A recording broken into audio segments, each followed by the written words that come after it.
Bonjour, bienvenue dans la série sur les bases de la mécanique quantique.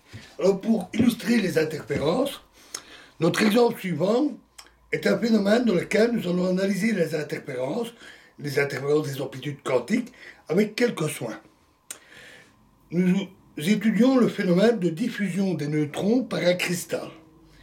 Alors, un cristal contient un grand nombre d'atomes, chacun ayant en son centre un noyau, et ces atomes sont disposés de façon périodique.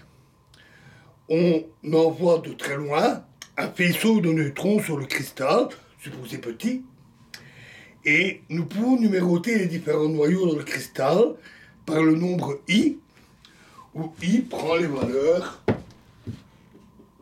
1, 2, 3, etc., jusqu'à grand N, où grand N est le nombre total d'atomes. Alors, le dispositif est suivant. On a une source de neutrons, un cristal. Les neutrons sont envoyés sur le cristal. Ils sont diffusés et on place un détecteur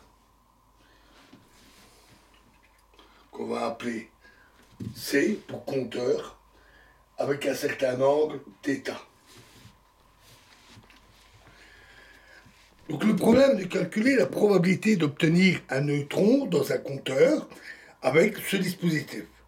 Pour un atome donné I, l'amplitude pour qu'un neutron atteigne le compteur C est l'amplitude pour que le neutron aille de la source S au noyau I, multiplié par l'amplitude qu'il aille multiplié par l'amplitude qu'on va noter petit a pour qu'il soit diffusé, multiplié par l'amplitude pour qu'il aille de I au compteur C. Donc on écrit cela comme amplitude d'arrivée en C en partant de S pour le noyau I égale CI à IS. En écrivant cette relation, on fait l'hypothèse que l'amplitude de diffusion A est la même pour tous les atomes. C'est le cas si tous les atomes sont identiques. Et si le cristal est petit, pour qu'un neutron, il n'y ait pas tellement de différence quand il arrive sur les premiers atomes ou sur les derniers. Nous avons un grand nombre de routes apparemment indiscernables. Elles sont indiscernables parce que le neutron de basse énergie est diffusé par un noyau sans que l'atome ne soit bousculé hors de sa place dans le cristal. La diffusion n'est pas enregistrée. D'après ce qu'on a vu précédemment, l'amplitude totale pour un neutron en C contient la somme de toutes ces amplitudes sur tous les atomes. C'est-à-dire qu'on va avoir CS pour tous les atomes ici, égale la somme pour I égale 1 jusqu'à N des CI à IS. De fait que les amplitudes de diffusion que nous ajoutons progressivement proviennent d'atomes situés en différents points de l'espace.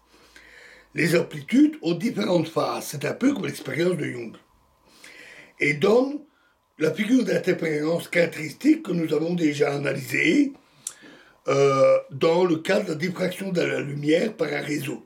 C'est exactement le même. Bien entendu, dans une telle expérience, on trouve que l'intensité des neutrons en fonction de l'angle montre souvent de considérables variations, avec des pics d'interférence très pointus et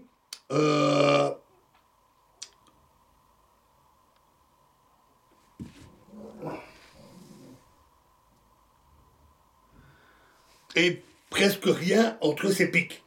Donc on a une courbe comme ceci. Ici, le comptage de nombre de neutrons reçus en fonction de l'angle, et on a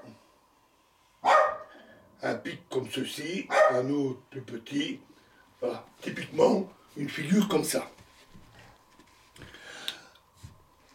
Cependant, pour certaines sortes de cristaux, cela ne se passe pas de cette façon.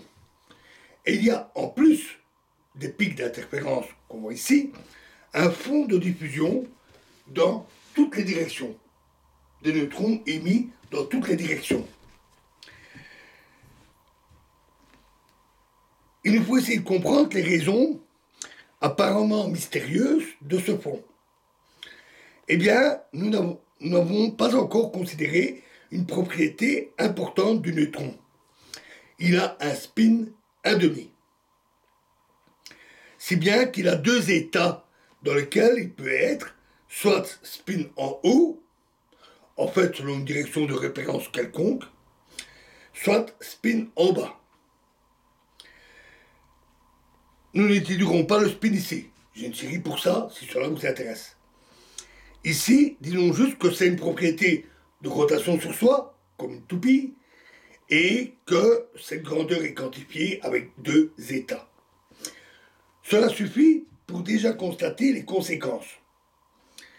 Si les noyaux de cristal n'ont pas de spin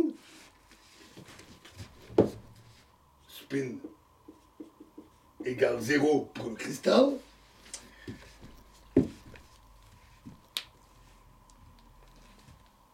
alors le spin du neutron n'a pas d'effet et on observe un tel résultat. Mais quand les noyaux du cristal ont aussi un spin, disons un spin 1,5, vous pouvez observer le fond de diffusion et qui est étalé dans toutes les directions. Alors quelle en est l'explication?